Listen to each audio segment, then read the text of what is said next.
Alo, chào Vinh, xin chào các bạn. Hôm nay thì mình sẽ làm bánh tráng cuốn chả giò nha, hai loại luôn. Bánh tráng ghế và bánh tráng xốp.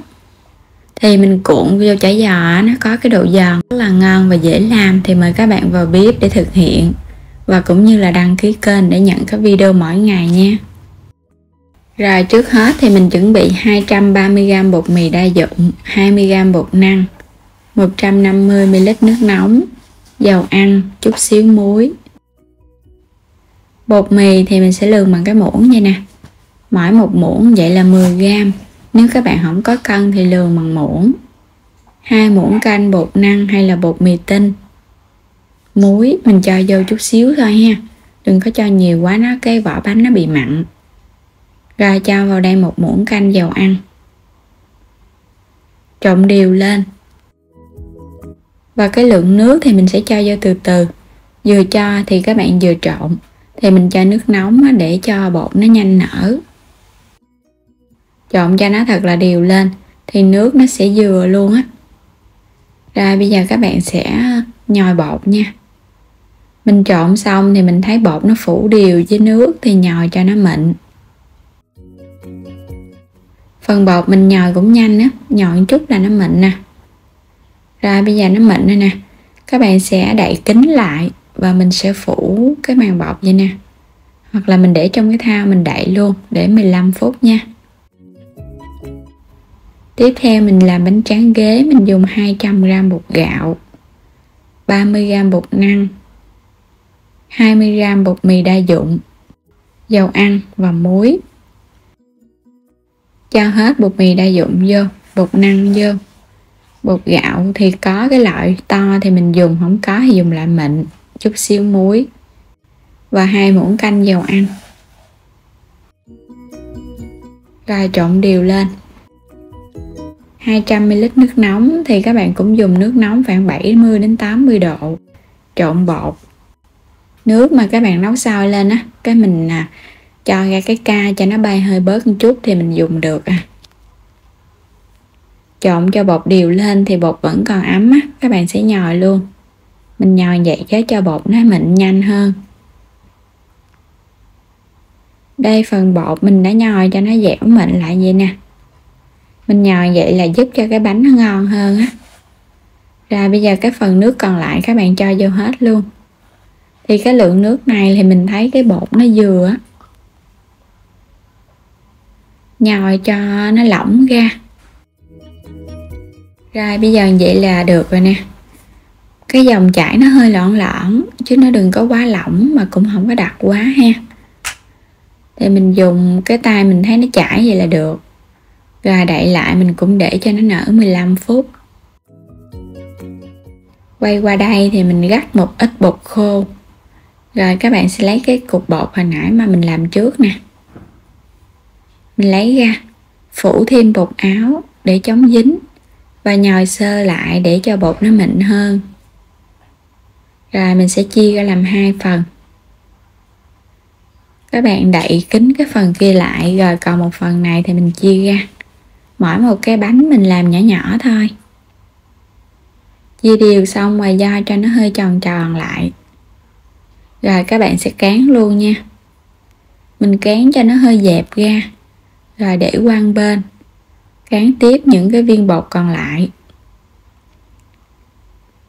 Xong rồi nè. Cái phần nào mà các bạn cán trước thì mình lấy mình làm trước. Nhớ phủ thêm bột áo và cán mỏng ra. Mình cán 2 lần vậy để cho bột nó không có bị co. Nó có cái độ mịn tự nhiên. Cán xong rồi mình để qua một bên. Quét một lớp dầu.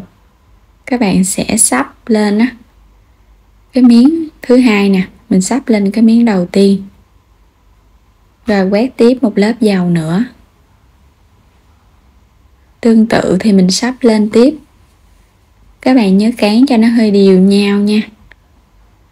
Quét dầu để chống dính cho những cái bánh. Mình xấp lên cho nó đều á, thì chút nữa cái bánh tráng của mình ra nó đều.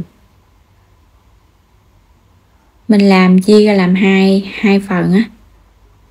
Rồi bây giờ mình sẽ cán ra thêm một lần nữa nha. Cán để cho cái bánh tráng nó mỏng hơn. Làm làm vậy thì nó nhanh lắm, còn các bạn đem từng cái đem đi cho lên chảo thì nó hơi lâu.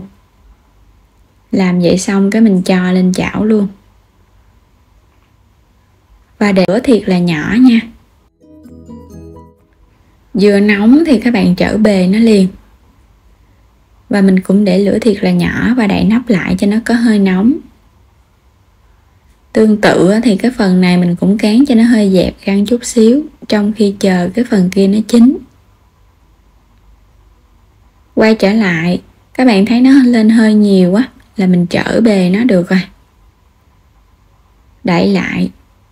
Thì mỗi một cái chảo gì khoảng 2 phút là vừa. Bây giờ thấy nó khô ráo hết nè. Rồi mình sẽ lấy thêm một lần nữa rồi các bạn dỡ lên luôn nha. Để qua bên chờ cho nó nguội. Tương tự thì mình sẽ làm tiếp cái phần thứ hai. Bánh tráng mà nguội thì các bạn mới gỡ ra được. Nếu mà nó còn nóng á, gỡ nó dễ bị dính lắm. Và nó nóng nó cũng khó gỡ nữa. Mình gỡ nhẹ nhẹ nha, để cho nó tróc ra. Rồi vậy là xong rồi nè.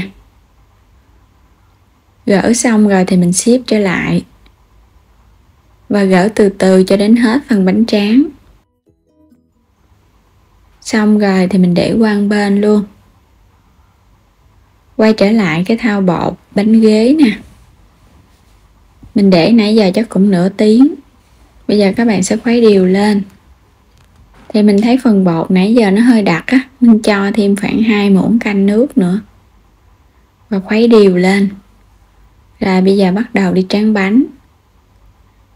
Khuấy đều lên, mình dùng 5 ngón tay. Chảo nóng nhẹ, các bạn sẽ rưới đều. Rưới thật là nhanh tay. Khi mà thấy cái lớp bột nó tróc lên á, là mình lấy ra được rồi. Cho qua cái dĩa nè. Tương tự thì các bạn làm tiếp những cái bánh tiếp theo. Đừng có để lâu quá, bánh nó sẽ bị giòn. Mình làm xong hết rồi thì mình xấp ra. Thì bánh này các bạn có thể cuốn với nhân chả giò. Bây giờ mình làm phần nhân luôn nha. Khoai lang, bào sợi, đem phơi nắng khoảng 1 tiếng đồng hồ cho nó khô lại. Để khi mà mình trộn nhân nó không có bị ra nước. Mình dùng đây là 3 màu khoai luôn. 100g thịt xay, bóp đều ra. 50g tép băm nhỏ. Mình cho vào đây thêm nửa chén đậu xanh đã hấp chín nữa. Có đậu xanh vô thì nhân nó mới ngon. Nấm mèo băm nhỏ. Hành lá. Cho tất cả vô. Rồi các bạn sẽ nêm vào đây 1 muỗng canh đường, muỗng cà phê hạt nêm, 1 muỗng canh dầu hào, tiêu xay. Rồi bây giờ sẽ trộn đều phần nhân này lên nha. Thì mình nêm vậy là cái nhân nó vừa ăn á. Tại vì trong khoai nó đã có cái vị ngọt rồi. Trộn đều lên thì các bạn ốp khoảng 10 phút là mình có thể cuốn được. Bây giờ sẽ bắt đầu cuốn. Những cái bánh tráng mình sẽ cho lên một ít nhân. Rồi cuộn nó lại. Và mình gấp 2 cái mép vô cho nó sát vô. Cuộn cho nó chặt tay vô. Quét một lớp nước để cho nó bám dính cái phần bột. Rồi vậy là xong. Mình sẽ cuốn thêm một chiếc chả giò nữa. Các bạn nhớ cuộn cho nó hơi chặt vô á. Thì cái chả giò ra nó mới dẻ ngon. Mình làm xong hết rồi nè. Bây giờ sẽ bắt đầu đi chiên bánh luôn. Những cái bánh tráng ghế thì các bạn cũng cuốn tương tự vậy nha. Để lửa nhỏ và dầu nóng sôi lên. Mình sẽ lấy chả giò mình cho vô.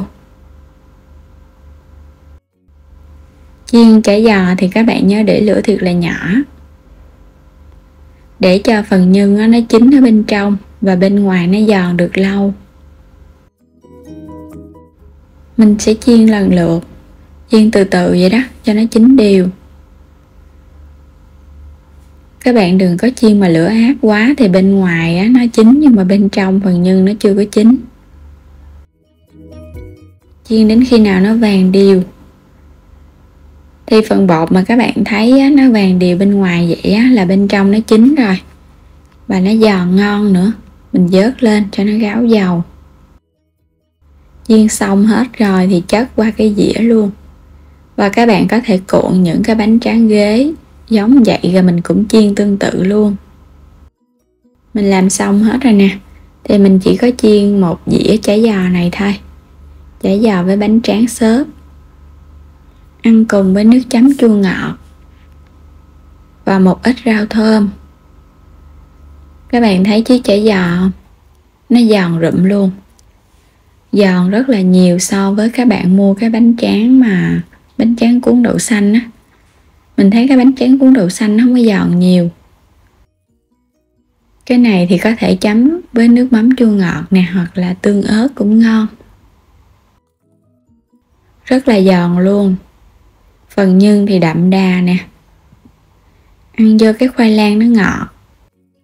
Và trong phần nhân á, mà nó có tôm á, các bạn ăn vô nó thơm. Và cái nhân nó dai ngon nữa. Ngon hơn so với làm thịt không. Và đến đây thì mình xin kết thúc video nha. Cảm ơn các bạn đã theo dõi, ủng hộ kênh của mình. Vui lòng đăng ký kênh để nhận các video mỗi ngày. Xin chào và hẹn gặp lại trong những video tiếp theo.